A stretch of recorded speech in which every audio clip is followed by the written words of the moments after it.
আল্লাযীনা ইযা আসাবাতহুম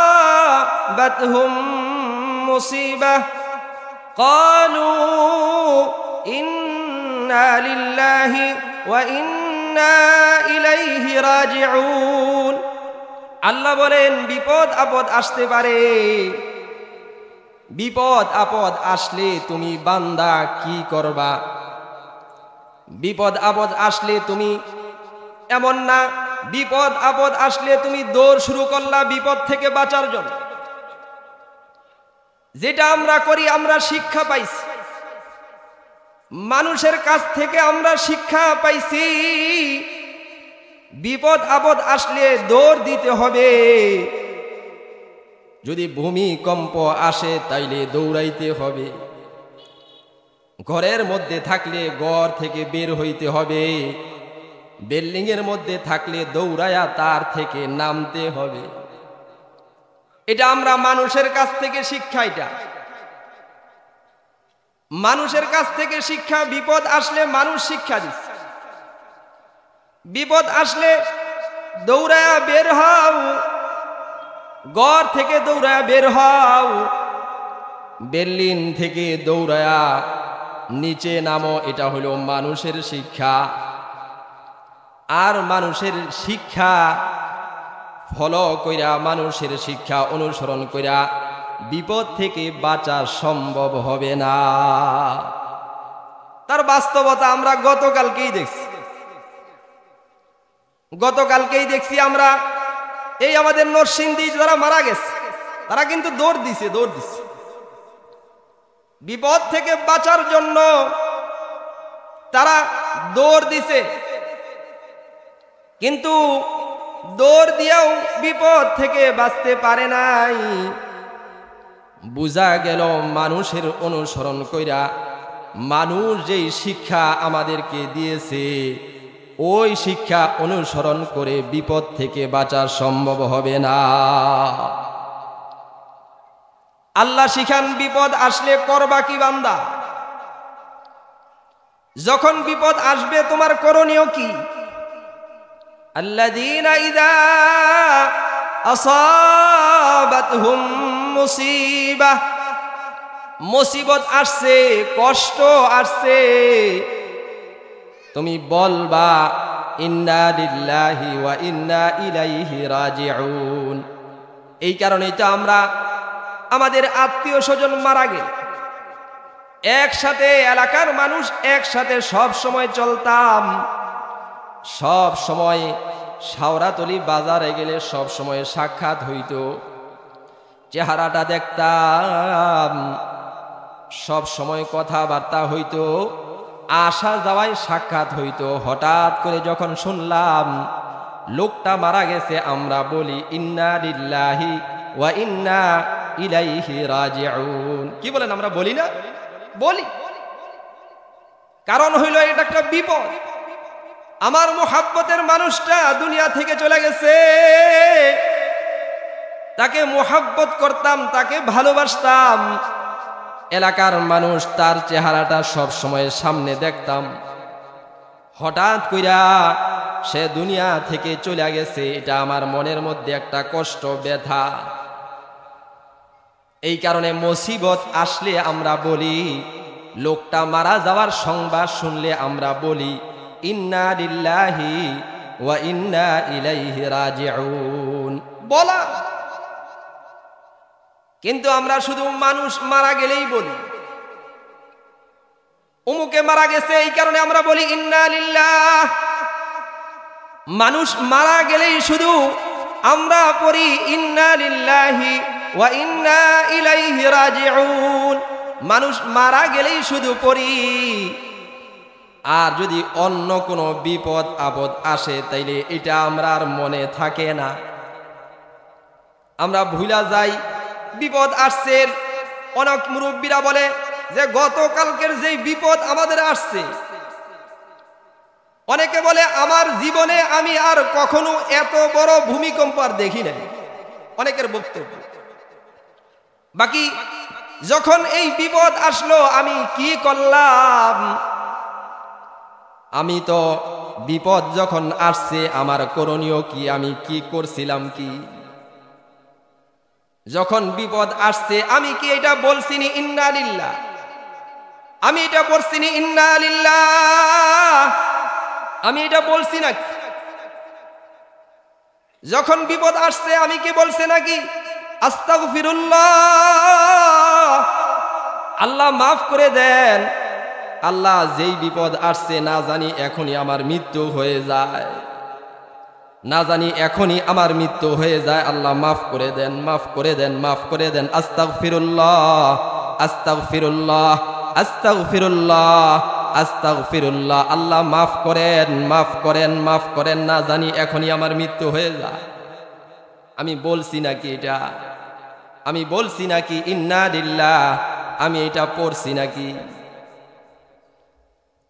এখন এখান থেকে আমাদের শিক্ষণীয় বিষয় হলো বিপদ আসলে আমরা কি করব, কি করছি কি আর করণীয় কি, এটা শিক্ষা গ্রহণ করা। এখান থেকে শিক্ষা গ্রহণ করা, বিপদ আসছে তো আমি কি করছিলাম, আমার আল্লাহ কি শিখাইছেন, বিপদ আসলে কি করতে হবে আমার আল্লাহ কি শিখাইছেন। এই কারণে বিপদ আসলে বলা ইন্না লিল্লাহ, যে কোনো বিপদ আসে, যে কোনো বিপদ আসলে বলা ইন্না লিল্লাহি ওয়া ইন্না ইলাইহি রাজিউন, আল্লাহ তাআলার কাছে বলা, বলা ইন্না লিল্লাহ ওয়া ইন্না ইলাইহি রাজিউন, এটা বলা, আল্লাহ তাআলার কাছে ক্ষমা চাওয়া, আল্লাহ মাফ করে দেন, আল্লাহ জীবনে কত গুনাহ করছি, গুনার কোনো সীমা নাই, আল্লাহ আপনি মাফ করে দেন, মাফ করে দেন। আল্লাহ তাআলার পক্ষ থেকে আল্লাহ তাআলা বিপদ দিয়ে আমাদেরকে পরীক্ষা করতে পারেন।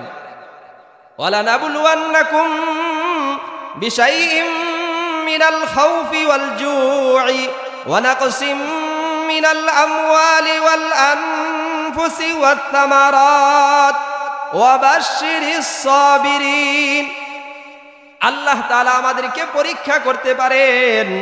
ওয়ালা নাবলুওয়ান্নাকুম বিশাইইম মিনাল খাউফি ওয়াল জু'i, আল্লাহ তাআলা ভয় দিয়া, বিভিন্ন রকম ভয় দিয়া আল্লাহ তাআলা আমাদেরকে পরীক্ষা করতে পারেন। ভয়, আমি ভয় পাইতে পারি, আমার এই ভয়ের সময় আসলে আমি কি করব, ভয়ের যদি কোনো বিষয় আসে তাহলে আমি কি করব। আল্লাহ তাআলা ক্ষুধা দিয়া পরীক্ষা করতে পারেন, আল্লাহ তাআলা মাল কমায়া দিয়া, সম্পত্তি কমায় দিয়া আল্লাহ তাআলা আমাকে পরীক্ষা করতে পারেন। আল্লাহ তাআলা আমার সন্তান আদিকে কমায় দিয়া আল্লাহ তাআলা পরীক্ষা করতে পারেন। একজন মানুষের একটা সন্তানই আছে, শুধু একটা ছেলে, আর কোনো সন্তান নাই, একটা সন্তানই আল্লাহ তাআলা, একটা সন্তান তাকে দান করছে, আর কোনো সন্তান নাই। হঠাৎ করে এই সন্তানটা অসুস্থ হইয়া মারা গেছে, অসুস্থ হইয়া একটা সন্তান, আদরের সন্তান, আর কোনো সন্তান নাই, একটা মাত্র ছেলে, হঠাৎ করে এই ছেলেটা মারা গেছে। কত বড় বিপদ, বিপদ আসতে পারে। আমরা অনেক সময় অসুস্থ হইলে, আমার সন্তানটা অসুস্থ হইছে, অসুস্থ হইছে, এখন আইসিইউর মধ্যে ভরা লাগে, 1 লক্ষ টাকা খরচ হইছে। বাড়িতে আইসা বলি আমার সন্তানটাকে আমি 1 লক্ষ টাকা খরচ কইরা এরপরে সুস্থ করে আনলাম। কি বলেন, আমরা বলি না?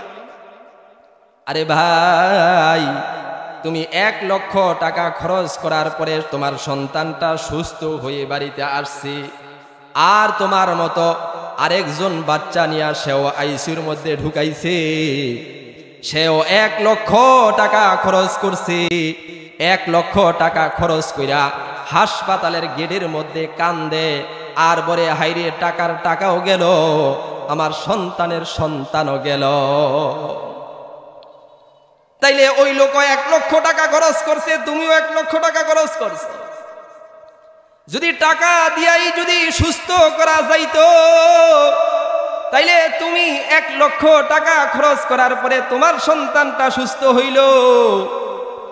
ওই লোক তো 1 লক্ষ টাকা খরচ করছে, তার সন্তানটা সুস্থ হইল না কেন? তার সন্তানটা সুস্থ হইল না কেন? এর মাধ্যমে বোঝা যায় টাকার মাধ্যমে সুস্থ হয় না। কি বলেন? টাকার মাধ্যমে সুস্থ হয়? টাকার মাধ্যমে সুস্থ হয় না। আমার সন্তান সুস্থ হইছে, সুস্থ করছেন কি? বলেন না একটু, কে বলছেন? আমার সন্তানকে সুস্থ করছেন আল্লাহ।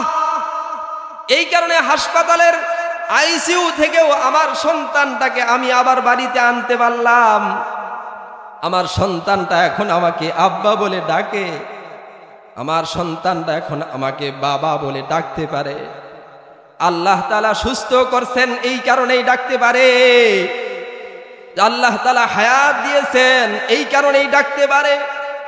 বাবা ডাকটা আমি শুনতে পারি, এটা আমার কোনো টাকার ক্ষমতা না, এটা আমার কোনো বাহাদুরির কারণে আমার সন্তান সুস্থ হয় নাই। আমার কোনো বুদ্ধি মেধা দিয়া আমি আমার সন্তানকে সুস্থ করে আনতে পারি নাই, বরং ওই আল্লাহ তাআলা আমার উপরে দয়া কইরা, অনুগ্রহ কইরা, আল্লাহ তাআলা মেহেরবানি কইরা আমার সন্তানটাকে আল্লাহ সুস্থ কইরা বাড়িতে আনছেন। কথা বলেন ঠিক কিনা? আল্লাহ সুস্থ করছে। কিন্তু আমরা বুঝি না, আমরা বলি আমি সুস্থ করে, আমি লক্ষ টাকা খরচ করে আমার বাচ্চাকে সুস্থ করে আনলাম। বুঝি না কিভাবে যে বলা লাগবে, এটা বুঝি না। কিভাবে আল্লাহ তাআলার শুকরিয়া আদায় করতে হবে, ভাষা আমরা বুঝি না। ভাই আপনি এই কথা কেমনে বললেন?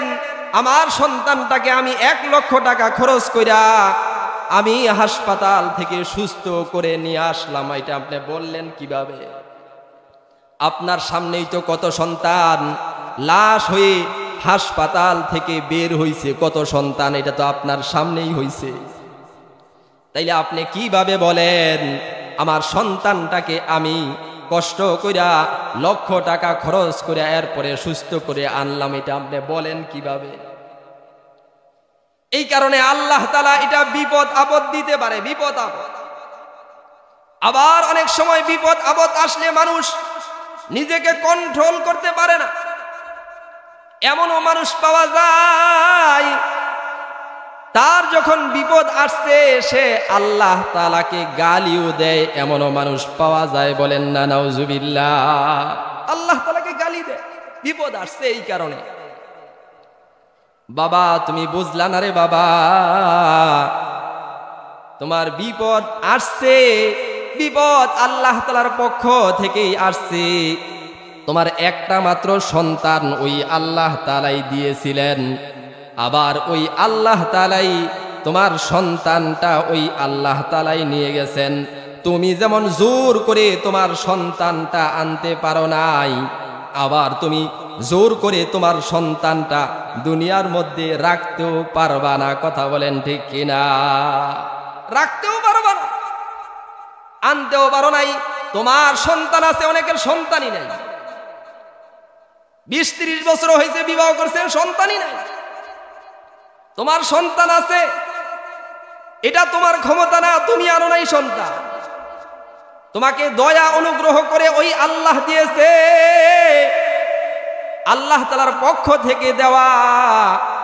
বিশেষ করে আমরা আমাদের এই সন্তানগুলা দিয়া আমরা অনেক সময় আল্লাহ তাআলার নাফরমানি করি। মাল আল্লাহ তাআলার পক্ষ থেকে দিলে আমরা এই মাল পেয়ে আমরা আল্লাহ তাআলার নাফরমানি করি। এই কারণে খেয়াল করা বান্দা, খেয়াল করা, সম্পদ এটা আল্লাহ তাআলার পক্ষ থেকে দিছে, আল্লাহ দিছে। আবার ইচ্ছা করলে আল্লাহ তাআলা নিয়ে যাবেন।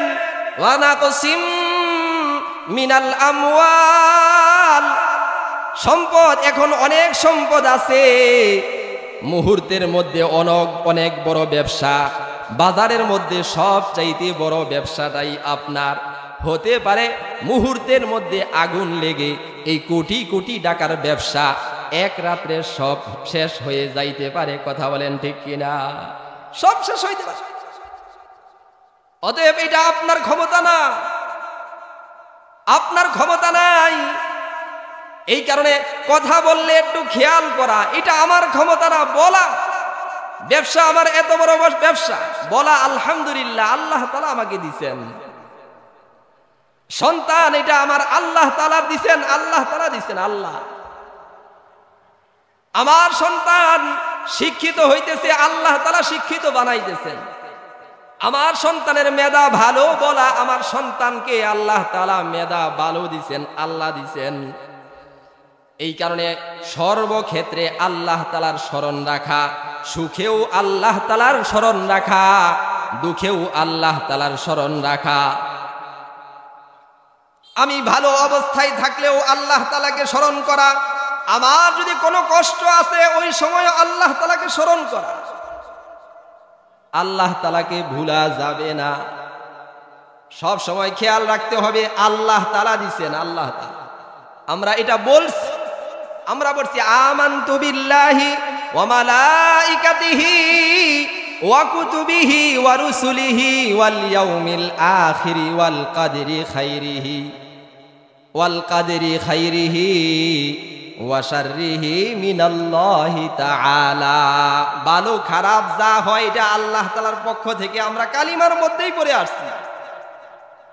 ওয়া শাররিহি ওয়া খাইরিহি, ভালো খারাপ যা আছে এগুলা আল্লাহ তাআলার পক্ষ থেকেই আসে, আল্লাহ তাআলার পক্ষ থেকে আসে। এই কারণে আমরা অনেক সময় আমার সন্তান কথা শুনে না, সন্তান কথা শুনে না, সন্তান গিয়া গাঞ্জা খায়, গিয়া তাস খেলে, বড়ি খায়। আমরা কি করি?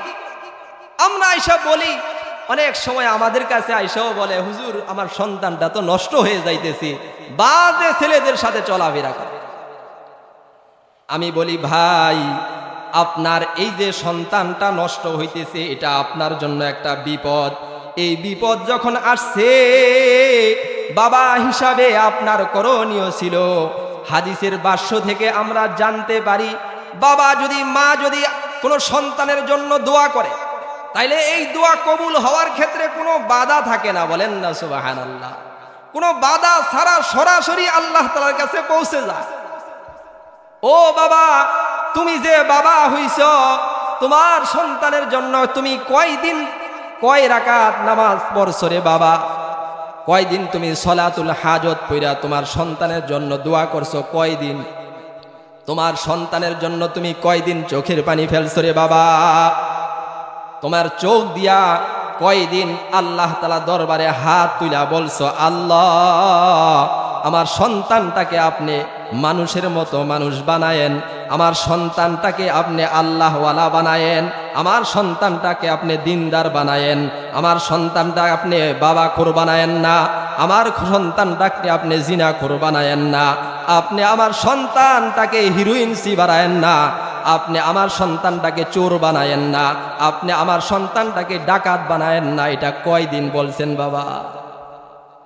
কয়দিন বলছেন? হিসাব করেন কয়দিন বলছেন? এখন আপনার সন্তান নষ্ট হয়েছে, আপনি কয়দিন তাহাজ্জুদের সময় উঠে আল্লাহ তাআলার দরবারে পানি ফেলছেন? কয়দিন?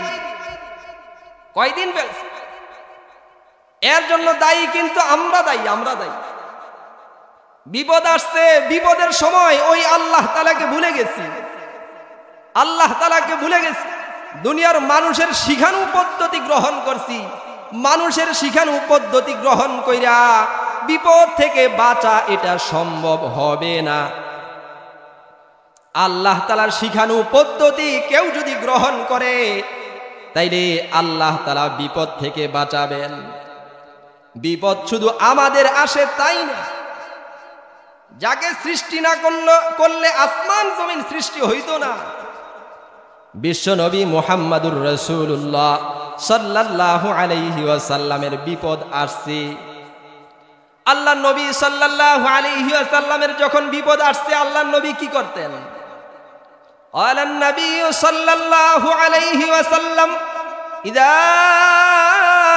হাযাবাহু আমরুন ফাসাল্লা, আল্লাহ নবীর যদি কোনো বিপদ আসতো, বিপদ আসলে আল্লাহর নবী সাথে সাথে নামাজের মধ্যে দাঁড়ায় যাইতেন। বাবারে, আল্লাহর নবী নামাজের মধ্যে দাঁড়াইতেন, আর আমরা আমাদের বয়সের মধ্যে কয়দিন বিপদ আসার সাথে সাথে আমরা নামাজের মধ্যে দাঁড়াইছি? কয়দিন? হিসাব মিলাই অনেক সময় আমরা মনের চাহিদা অনুযায়ী না হইলে বড় দুঃখ পাই, কষ্ট পাই। আরে সন্তানটাকে এত চেষ্টা করলাম, লেখাপড়াই করাইতে হইল না, মানুষ হইল না। কেন হইল না? কেন? যখন আপনি দেখছেন আপনার কথা শুনে না, বিপদ আসছে, নামাজে দাঁড়াইছেননি। কয় রাকাত নামাজ পড়ছেন? কয়দিন চোখের পানি ফেলছেন? কয়দিন আল্লাহ তাআলাকে বলছেন, আল্লাহ আমার সন্তানটা কথা শোনে না, বিপদ, আপনি মানুষ বানায়া দেন। এই কারণে সর্বক্ষেত্রে যত রকম বিপদ আমাদের আসবে, সব রকমের বিপদের ক্ষেত্রে আল্লাহর নবীর এই দিক নির্দেশনা থেকে আমরা শিক্ষা নিব। বিপদ আসলেই নামাজের মধ্যে গিয়ে দাঁড়ায় যায়। আল্লাহ নবী বিপদ আসলেই নামাজের মধ্যে দাঁড়াইতেন। নবীর শিক্ষা নেই, মানুষের শিক্ষা না। মানুষের শিক্ষা নিয়ে বাঁচা যায় না। তার বাস্তব প্রমাণ আমরা গতকালকে নরসিংদী থেকে সংবাদ পাইলাম। বিপদ আসছে, ভূমিকম্প শুরু হয়েছে, দৌড়ায় মানুষগুলা উপর থেকে নেমে দৌড়ায় গেটের কাছে আসছে। গেটের কাছে আসার পরেও বিপদ থেকে বাঁচতে পারে নাই। এটা মানুষের শিখানো পদ্ধতি অবলম্বন করে দৌড় দিছে, দৌড়ায় বাঁচতে পারে নাই। আল্লাহ তাআলার শিখানো পদ্ধতি অবলম্বন করা দরকার। বিপদ আসলে আল্লাহ তাআলার শিখানো পদ্ধতিকে এটা খেয়াল করা দরকার। আল্লাহ তাআলা কি শিখাইছেন এটা খেয়াল করা দরকার। আল্লাহ বলছেন ইন্না লিল্লাহ বলতে আমি বলছি। আল্লাহ বলছেন বিপদ আসলে বেশি বেশি ক্ষমা চাও, ক্ষমা চাইছি। এখান থেকে শিক্ষা নিতে হবে। গতকালকে যা হয়ে গেছে এখান থেকে আমাদের শিক্ষা, ভবিষ্যতে যদি কোনো বিপদ আসলে আল্লাহ তাআলার দিকে রুজু হওয়া, বিপদ আসলে আল্লাহ তাআলার দিকে খেয়াল করা, বিপদ আসলে আল্লাহ তাআলার কাছে বলা, বিপদ আসলে আল্লাহ তাআলার কাছে ক্ষমা চাওয়া, বিপদ আসলে আল্লাহ তাআলার কাছে দরখাস্ত করা, আল্লাহ বিপদ রক্ষা করেন, আল্লাহ বিপদ রক্ষা করেন, আল্লাহ তাআলার কাছে বলা। যদি আল্লাহ তাআলার দিকে যদি রুজু হইতে পারি, তাইলে আল্লাহ তাআলা আমাদেরকে রক্ষা করবেন। ধৈর্য হারা না হওয়া। অনেক সময় বিপদ আসলে আমরা ধৈর্য হারা হয়ে যাই। আল্লাহ তাআলা বলেন ওয়াবাশশিরিস সাবিরিন, আল্লাহ তাআলা ধৈর্যশীলদের সাথেই আছেন। এই কারণে বিপদ আসলে ধৈর্য হারা হওয়া যাবে না। আল্লাহ নবীরও বিপদ আসছে, আমাদেরও বিপদ আসতে পারে। বাকি বিপদ আসলে আল্লাহ তাআলার দিকে রুজু হওয়া। আমরা এই আয়াত এবং হাদিস থেকে এতটুকু বুঝতে পারলাম, বিপদ আসলে আমরা রুজু হব কার দিকে? বলেন না সবাই, কার দিকে? আল্লাহ তাআলা আমাদেরকে সর্ব রকম বিপদ আপদ থেকে বাঁচার জন্য আমরা আল্লাহ তাআলার দিকে রুজু হওয়ার তৌফিক দান করেন। ওয়া আখিরু দাওয়ানা আলহামদুলিল্লাহি রাব্বিল আলামিন। আসসালামু আলাইকুম ওয়া রাহমাতুল্লাহ।